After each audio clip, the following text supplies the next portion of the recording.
اللہ اللہ اللہ اللہ اللہ اللہ اللہ اللہ اللہ اللہ اللہ اللہ. بسم اللہ الرحمن الرحیم. نحمده ونصلي ونسلم على حبیبه الکریم. اما بعد فقد قال الله تبارک وتعالى في شان حبیبه الکریم: ان اللہ وملائکته یصلون علی النبی یا ایها الذین آمنوا صلوا علیہ وسلموا تسلیما. اللهم صل علی سیدنا ومولانا محمد وعلى آل سیدنا ومولانا محمد وبارک وسلم. اللهم صل علی سیدنا محمد وعلى آل سیدنا محمد وبارک وسلم. اللهم صل علی سیدنا محمد وعلى آل سیدنا محمد وبارک وسلم. صلاۃ و سلاما علیک یا سیدی یا حبیبی یا رسول اللہ صلی اللہ تعالی علیہ وسلم. فقد قال اللہ تبارک وتعالی فی القرآن المجید والفرقان الحمید: فاعوذ باللہ من الشیطان الرجیم. بسم اللہ الرحمن الرحیم. الحمد للہ رب العالمین الرحمن الرحیم مالک یوم الدین. ایاک نعبد و ایاک نستعین. اہدنا الصراط المستقیم صراط الذین انعمت علیہم غیر المغضوب علیہم ولا الضالین.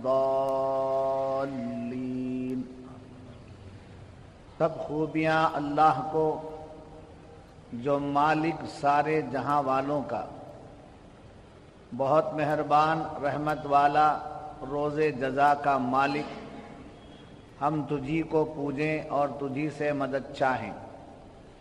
ہم کو سیدھا راستہ چلا، راستہ ان کا جن پر تو نے انعام احسان کیا، نہ ان کا جن پر غضب ہوا اور نہ بہکے ہووں کا.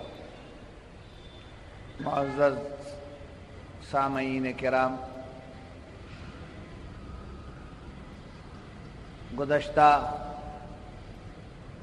ملاقاتوں میں تعوذ اور تسمیہ پر درس ہوا، اور آج سورہ فاتحہ کا درس پیش کیا جا رہا ہے. اس سورہ پاک کا نام، حالانکہ بہت سے نام آئے ہیں، اس کو سورۃ الشفا کہا گیا، سبع مثانی کہا گیا،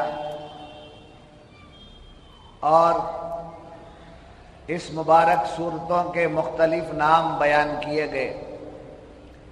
مگر آپ کوئی سا بھی قرآن شریف اٹھائیں اور جب قرآن کو کھولیں اور اس سورہ پاک کا نام دیکھیں تو ہر ایک کلام میں اس کا نام سورۃ الفاتحہ رکھا گیا ہے.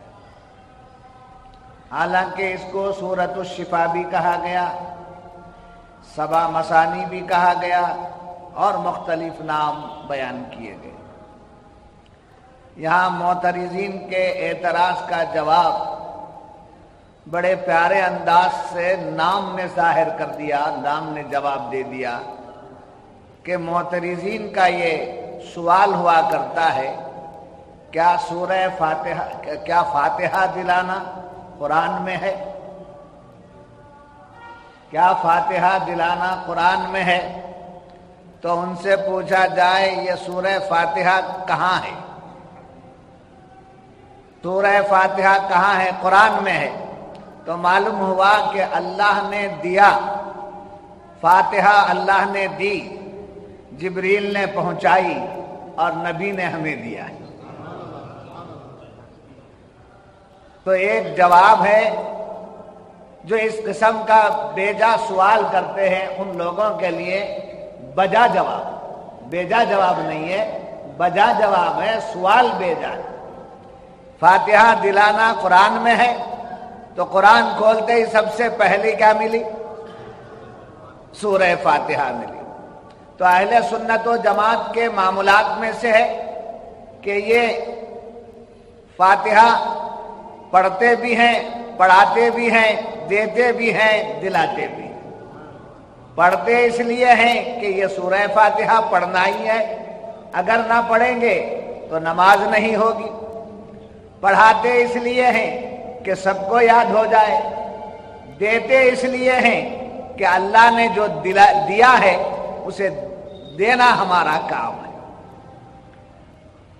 اب یہ میں نے اس پروگرام کو درس قرآن کا نام اس لیے دیا ہے کہ نہ میں اتنا وقت اجازت دیتا ہے کہ تفسیر کا کما حق کا حق ادا کیا جائے، اور نہ ہی آپ کے اندر اتنا علم ہے کہ آپ کو ان باتوں میں کو بیان کیا جائے تو آپ سمجھ سکیں۔ تو آپ کے لیے بھی دشواریاں اور ہمارے لیے بھی وقت کی تنگیاں ہیں، اس لیے درس قرآن کا نام اس لیے دے دیا گیا کہ اس میں کی جو اہم باتیں آپ حضرات کی ضرورت کے لیے ہیں اور اپنے مختصر وقت میں بیان کیے جانے کی جو سہولیات مل جاتی ہیں، اس تحت اس کا نام درس قرآن رکھا گیا۔ سورہ فاتحہ یاد رکھیے، یہ پوری سورت قرآن پاک کا لب لباب، جو کچھ قرآن میں ہے سورہ فاتحہ میں موجود۔ اللہ جو بیان فرما رہا ہے کلام بلاغت میں، اس کا اجمالی بیان سورہ فاتحہ میں کر دیا۔ دوسرے لفظوں میں میں آپ سے کہوں، سورہ فاتحہ کی تفصیل کا نام قرآن اور قرآن کے اجمال کا نام سورہ فاتحہ ہے۔ اب فاتحہ فتحن سے بنا ہے، جس کو کھولنا کہتے ہیں۔ تو سورہ فاتحہ جیسے ہی پڑھتے ہیں تو یہ ثابت کرتے ہیں کہ قرآن ہم پر کھل رہا ہے۔ بعد من چلے سوالات ہو جاتے ہیں۔ آج بدعقیدہ ذہنیت کے پاس بے جا سوالات کے مدلل باتیں ان کے پاس نہیں، اور سب کچھ خزانہ اہل سنت و جماعت کے پاس ہے۔ اسلاف سے لے کر، اکابرین سے لے کر، علماء سے لے کر، علماء ربانیین کی صحبتوں سے لے کر جو کچھ ہمیں ملا ہے، علمی خزانہ ہمارے پاس ہے۔ افسوس اس بات کا ہے کہ علم کو عام کرنے کی بجائے بے جا باتوں میں ہم الجھ جاتے ہیں، بازاری باتوں میں ہم الجھ جاتے ہیں، بہکی بہکی باتوں میں ہم الجھ جاتے ہیں۔ یہ میرے آقا نعمت کا بہت بڑا احسان ہے کہ آپ نے ہمیں الجھایا نہیں، بلکہ وہ علم دے دیا کہ اگر وہ علم صحیح معنی میں پیش ہو جائے تو مسلک اہل سنت و جماعت کی مضبوطی ہو جاتی ہے۔ اور میں ایک مرید ہونے کے ناطے، ایک خلیفہ ہونے کے ناطے، شیخ محترم کے نام کی نسبت کی مسجد ہونے کے ناطے کسی تصنع کے ساتھ میں بیان نہیں کر رہا ہوں، بلکہ یہ حقیقت ہے۔ اگر میرے آقا نعمت کی اور اس گھرانے کی محنتیں شہر بنگلور میں نہ ہوئی ہوتی تو سنیت کا نام نہ رہتا، وہابیت پھیل جاتی، اس میں کوئی دو رائے نہیں، اور ماننے کے لیے حقیقت پسندی کی ضرورت ہے۔ اس کے بعد جو کچھ کام ہو رہا ہے وہ ہو رہا اپنی جگہ، کسی کام کا ہمیں انکار نہیں ہے، کسی کام سے ہمیں اختلاف نہیں ہے، کام کرنے والے مختلف کام کر رہے ہیں، مگر مضبوطی دینے والا جو گھرانہ ہے وہ خانوادہ عالیہ عامریہ ہی، اور یہ حقیقت ہے۔ یہ بندہ اسی کام سے مقرر کیا گیا۔ تو میں یہ بتانا چاہ رہا تھا کہ علم حاصل کی نوجوانوں سے بھی میری گزارش، بزرگوں سے بھی میری گزارش، اہل سلسلہ و غیر سلسلہ تمام سے میری گزارش یہ ہے کہ علم کے خزانے یہاں موجود ہیں اہل سنت کے پاس، اس سے استفادہ کی فکر کیجیے گا۔ تو میں بتا رہا تھا کہ لوگ بے جا سوال کرتے ہیں، جیسے پوچھتے ہیں کہ بھائی دکان کھولتے وقت میں کیا فاتحہ؟ دکان کھولتا ہے کاروبار کے لیے، فاتحہ فتحن سے بنا ہے اور فتحن کے معنی کھولنا ہے، تو کھولنے کے وقت میں کیا پڑھتے ہیں؟ سورہ فاتحہ۔ پھر اس کے بعد نکاح میں کیا فاتحہ، نوشہ کے بعد کیا فاتحہ؟ ہم کو معلوم ہے وہ مستحب چیز ہے، نہ کیا جائے تو کوئی جرم نہیں ہے، مگر چونکہ دونوں دلہا دلہن کی نئی زندگی کے دروازے کھل رہے ہیں، نئی زندگی کے دروازے کھل رہے ہیں، اس لیے سورہ فاتحہ پڑھی جا رہی ہے۔ قبر میں دفن کے بعد کیا فاتحہ ہے؟ تو عالم برزخ کا دروازہ کھل رہا ہے، سوالات کا دروازہ کھل رہا ہے، تو لہذا وہاں فاتحہ دی جا رہی ہے۔ تو ہر آن و لمحہ فاتحہ پڑھا جائے اور بار بار فاتحہ پڑھنے کی تاکید شریعت مطہرہ ہے۔ اور سورہ فاتحہ یہ لازمی ہے، یہ واجب ہے۔ اگر سورہ فاتحہ نہ پڑھی جائے تو نماز نہیں ہوگی۔ اور امام شافعی رحمت اللہ تعالی علیہ، ان کے ہم فالوور تو نہیں ہیں مگر ان کے درست اور برحق ہونے پر یہ اتفاق کرتے ہیں، ان کی تحقیق برحق ہے۔ انہوں نے امام کا بھی فاتحہ پڑھنے کا مسئلہ بیان کیا۔ ان کی تحقیق یہ کہ امام کے ساتھ مقتدی بھی سورہ فاتحہ پڑھے، تو گویا نماز کی ہر رکعت میں سورہ فاتحہ پڑھی جاتی ہے۔ امام کے پیچھے حنفی لوگ کچھ نہیں پڑھتے ہیں، امام کا پڑھنا ہی جو ہے سب کا پڑھ لینا ہوگا، یہ امام اعظم کی تحقیق ہے۔ امام شافعی کی یہ تحقیق ہے کہ امام بھی پڑھے اور مقتدی بھی پڑھے۔ تو معلوم ہوا ہر صورت رب کی مرضی پر ہے، سورہ فاتحہ ہر صورت ہماری مرضی پر ہے، سورہ فاتحہ رب کی مرضی پر ہے، رب کی مرضی ہے۔ داخل نماز ہونے کے بعد، ثنا پڑھ لینے کے بعد، تعوذ اور تسمیہ پڑھنے کے بعد کیا پڑھنا چاہیے؟ الحمدللہ رب العالمین۔ یہ واجب ہے، سب کے لیے لازم ہے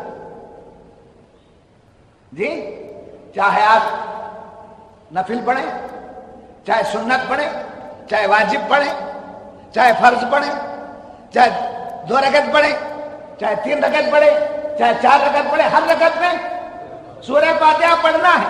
تو سورہ فاتحہ پڑھنے کا مطلب یہ ہے کہ سورہ فاتحہ پڑھ لو تاکہ قرآن کی کوئی آیت تم کو یاد ہو نہ ہو، جو تم کو یاد ہے وہ پڑھ لینا، مگر پورا قرآن پڑھنے کا اجر تمہیں مل جائے، سارے قرآن پڑھنے کا اجر مل جائے۔ سورہ فاتحہ کو ترتیب میں پہلے رکھ کر یہ بتایا گیا کہ نمازی جب نماز میں آ جاتا ہے، نمازی جب نماز میں آ جاتا ہے، قاری جب قرأت میں آ جاتا ہے، فاتحہ پڑھنے والا جب فاتحہ پڑھنے پر آ جاتا ہے، تو وہ صرف سورہ فاتحہ نہیں پڑھتا، سورہ فاتحہ کو جس نے پڑھ لیا اس نے سارا قرآن پڑھ لیا۔ مفسرین کرام فرماتے ہیں کہ قرآن کی 7 منزلیں، جی قرآن کی 7 منزلیں، 7 منزل پورے ہونے کے بعد کیا ہوتا ہے؟ قرآن پورا ہو جاتا ہے۔ اس میں 7 آیتیں، اس میں 7 آیتیں ہیں، ایک ایک آیت ایک ایک منزل کا درجہ ہے۔ تو گویا یہاں یہ بتایا جا رہا ہے کہ جس نے قرآن پاک میں سورہ فاتحہ پڑھ لی اس نے کیا کیا؟ سارا قرآن پڑھ لیا۔ کبھی قرآن کو کھولا بھی نہیں، کبھی استاد کے پاس بیٹھا بھی نہیں، کبھی سیکھا بھی نہیں، مگر سکھانے والوں نے سورہ فاتحہ سکھا دیا۔ وہ ایسی یاد ہو گئی، ایسی یاد ہو گئی، وہ پڑھ لیا تو سارا قرآن پڑھ لیا۔ تو یہ سورہ پاک کی اہمیت ہے اس سورہ پاک کی، یہ مختصر سی فضیلت ہے۔ اگر ایک ایک بات کی فضیلت پر میں ایک ایک ہفتہ آپ کا لے لوں تو کب ختم ہونا کب آنا ہے، اس لیے مختصر لے کر کے میں نکلتا ہوں۔ اب یہاں بسم اللہ الرحمن الرحیم، اللہ کے نام سے شروع کرتا ہوں جی، یعنی جب بسم اللہ پڑھی جائے اس کا جو کا تو ترجمہ شروع کرتا ہوں میں اللہ، اگر اس کا ترجمہ کیا جائے شروع کرتا ہوں میں اللہ کے نام سے، مگر محققین میں سے جس میں اعلیٰ حضرت فاضل بریلوی علیہ الرحمہ بھی ہیں، آپ نے فرمایا جب بندے کی زبان پر کوئی نام آئے تو سب سے پہلے اللہ کا نام آئے، اللہ کا نام آئے، تو اس لیے اعلیٰ حضرت ترجمہ فرماتے ہیں اللہ کے نام سے شروع کرتا ہوں، ہر چیز کی ابتدا اللہ سے کرتا ہوں، اللہ کے نام سے کرتا ہوں، اللہ کے نام سے شروع کرتا ہوں جو کیا ہے بڑا مہربان نہایت رحم والا ہے۔